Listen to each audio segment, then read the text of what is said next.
Imagine a world where the Earth is dying and in the process killing humanity off slowly through the cruel power of nature. Oh wait, no, I didn't mean to describe our current world.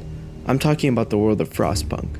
Frostpunk is a single-player, society-building survival game set in an alternate reality in the late 19th century. You lead the last city on Earth trying to survive an Arctic apocalypse where the world has frozen over. Developed by 11-bit studios who strive to make a game that dives into the theme of what humans are willing to sacrifice to ensure that a society survives through adversity. As the leader of the last city on Earth, you are tasked with the hard choice of trying to stick to your set of morals while ensuring that your city survives.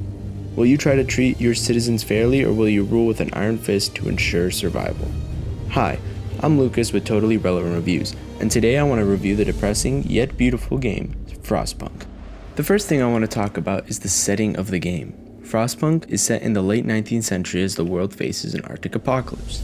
In the main campaign, A New Home, you play as a group of citizens from London trying to start a new city that will survive the wasteland. They are desperate, depressed, and willing to sacrifice anything and everything to create a new city that can last the Arctic cold. The game helps you feel immersed through the color of the world, the design of the characters, and the music of the game. It's a very depressing vibe, and you understand the gravitas of the situation through these aspects. Another way the game helps you connect with the world is through the little blurbs of your citizens talking that pop up at the bottom of your screen, which help you understand how your citizens feel about their situation. To survive this depressing apocalyptic world, you will need to manage your city's food, resources, the emotions, and the health of your citizens, and most importantly, heat. In the frozen world, heat is the most important resource that you will have to manage and balance, as the health of your society relies on it. The mechanic of managing your heat is quite interesting and creates a difficult challenge with planning out your city and managing your workers to ensure that your city does not freeze over. Throughout the game, you have to balance your workers to ensure that you have enough coal to keep your generator running to warm your city and its citizens. When you don't heat up your buildings, your citizens have a higher risk of falling ill. At first thought, this sounds pretty simple, but as you progress in the game, the world becomes colder and colder, which requires you to research upgrades. This brings on difficult choices and a fun gameplay loop while you try to make sure you can manage your citizens to keep your city warm and gather supplies to help progress your city's efficiency. Alongside managing your heat, managing your citizens is another main mechanic of Frostpunk. You have to assign your citizens different roles to be able to gather resources, hunt for food, heal the sick, research new technologies, and many other things. A constant balancing of heat and workers creates a challenge, especially since the amount of workers is quite limited, and the world constantly gets colder, making it harder to keep your city warm. This is where creating laws comes into play, and laws are the main point of variation in how you can express yourself in the world of Frostpunk. For example, when playing the main story, one of the first challenges that comes up is what to do with the children in the city.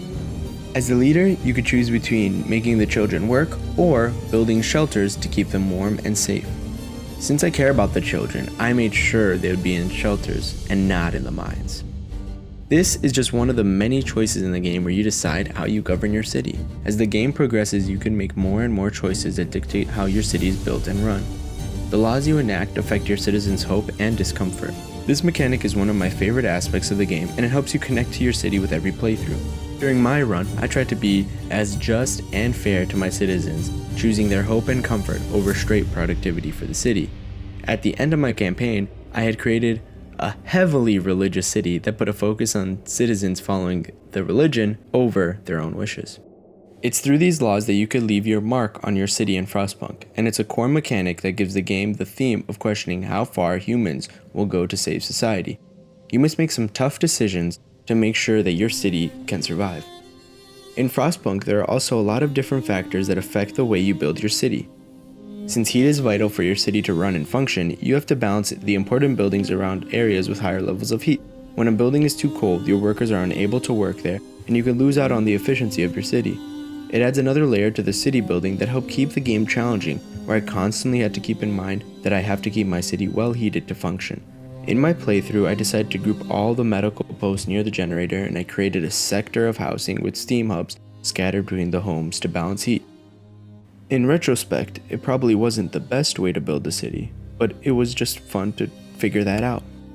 During the game, random citizens will say things, and it's a nice feature that fleshes out your city.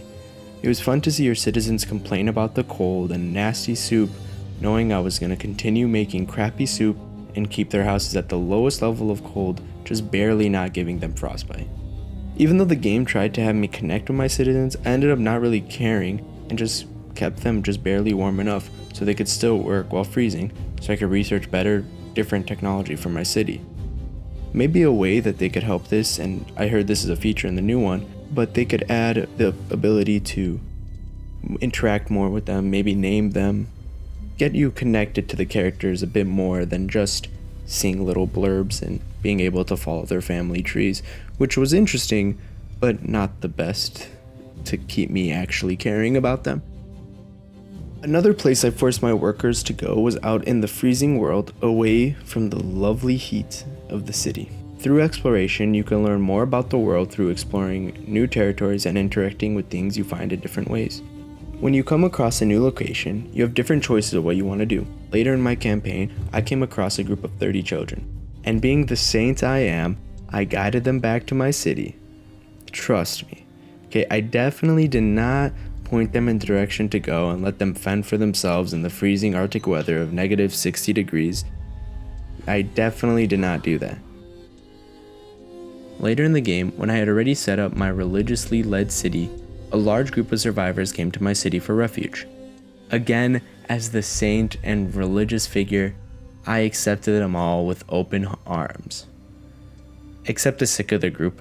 I don't want any sick people, because they're gross, they might get other people sick, but trust me, they did fine out in the wild. Don't ask me how I know that. These choices created some fun dilemmas in the game.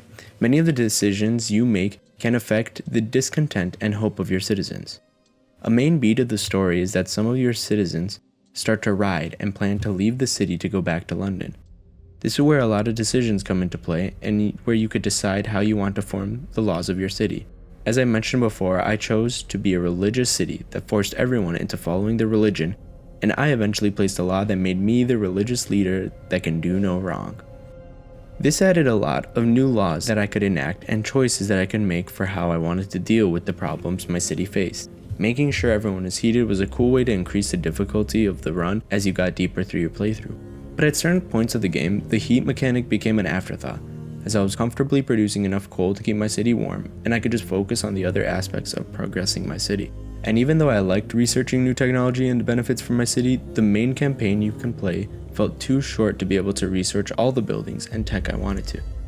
It felt like if I wanted to get the tech that I wanted to, I would have to hyper-focus on one of the tech trees and almost ignore the other needs of my city because researching them required a good amount of resources that were tough to come by. This was most likely a design choice to force the players into making more decisions about where they want to place their focus on for certain aspects of their city. I understand why they did this, but the dumb ADHD brain that I have wanted me to be able to research everything and have a mega city that can do everything, but that was impossible in this campaign. Probably I'm just not good enough at the game, but it still felt really tough to do. Toward the end of the campaign, when I had to prepare my city for a massive storm, and with the tech I had, I couldn't get to a healthy point. I survived the storm and only lost around a few workers, not too many, trust me.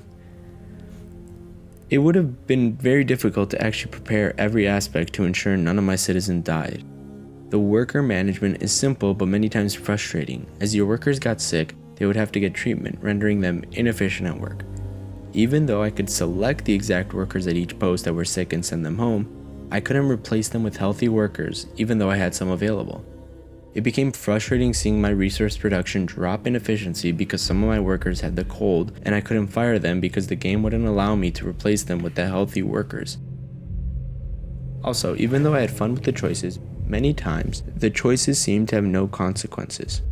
When the desperate settlers came to my city for safety and I had the choice to accept all of them, only the healthy ones, or reject them, the consequences were not punishing enough to make the decision very difficult. Even though I definitely decided to save them all, not leave the sick to die in the frozen storm, the consequences of leaving the sick out of my city were nothing.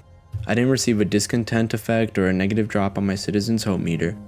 I mean, not that I left them to fend for themselves, but if I did leave the sick outside of my city, I wouldn't receive any negative consequences, seemingly.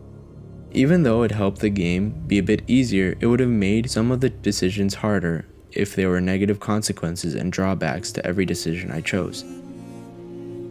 The length of the main campaign was quite short. In my second playthrough I beat the scenario in about 4 hours, but my first playthrough was around 7 hours. So if you're a more seasoned city building player, I think you won't find this game all that difficult, but there will be some challenges to beating it and figuring out the heat mechanic. I'm not too experienced in this genre, but once I figured out how to balance the heat mechanic, it became quite simple. The good thing about this game is that there's more than one scenario. The base game comes with 4 different scenarios, including the main campaign, but there's also an endless mode and 2 DLC scenarios. And from the wise people on Reddit, it seems like the other scenarios are also pretty solid and fun challenges. Overall, I had a really fun time playing Frostpunk. It brought up many interesting choices that made me think about all my decisions. Even though sometimes the decisions had a clear, most beneficial answer, the decision added a fun layer and helped the overall theme of the game shine through. By the end of the game, I was thinking about how far I went to save my city and how I made some hard decisions. I would definitely recommend this game. If you're looking for a depressing setting with tough decisions and a fun gameplay loop, do yourself a favor and play Frostpunk. If you've enjoyed this video, please consider subscribing, dropping a like, and leaving a comment about what you think. And let me know what you would do to the children in the frozen apocalypse. Oh wait, I meant like... That was stellar acting.